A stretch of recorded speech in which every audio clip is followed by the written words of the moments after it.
Hi friends, welcome to three rose kitchen. இன்றைக்கி என்ன dish பார்க்க போகிறோம்னா பாகற்காய் புளிக்குழம்பு தாங்க. இது வந்து எங்கள் செடியிலே விளைஞ்ச நாட்டு பாகற்காய். இது வந்து நம்ம இந்த தண்ணி உப்பு போட்டு கலந்து வச்சுருக்கோங்க. இந்த பாகற்காய் நறுக்கி இந்த உப்பு தண்ணியில் போட்டு 5 மினிட்ஸ் ஊற வச்சு அப்புறமேட்டு குழம்பு வைக்க போகிறோங்க. எண்ணெய் நல்லா காஞ்சிச்சு. இப்போ கடுகு ஆட் பண்ணிக்கலாம். சின்ன வெங்காயம் ஆட் பண்ணிக்கலாங்க.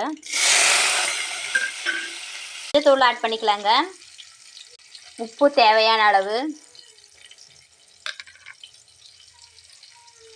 கருவேப்பிலை, தக்காளி பழம் ஒன்றுங்க, பூண்டு ஆட் பண்ணிக்கலாங்க, மிளகாய் தூள் ஆட் பண்ணிக்கலாம். பாவக்காய் நல்லா எண்ணெயிலே ஃப்ரை ஆகிடுச்சிங்க. இப்போ வந்து நம்ம புளி கரைச்சல் சேர்த்திக்கலாம். 1 ஸ்பூன் சர்க்கரை ஆட் பண்ணிக்கலாங்க. இப்போ பாருங்கள், பாவக்காய் குழம்பு நல்லா எண்ணெய் பிரிஞ்சு ரெடி ஆகிடுச்சு.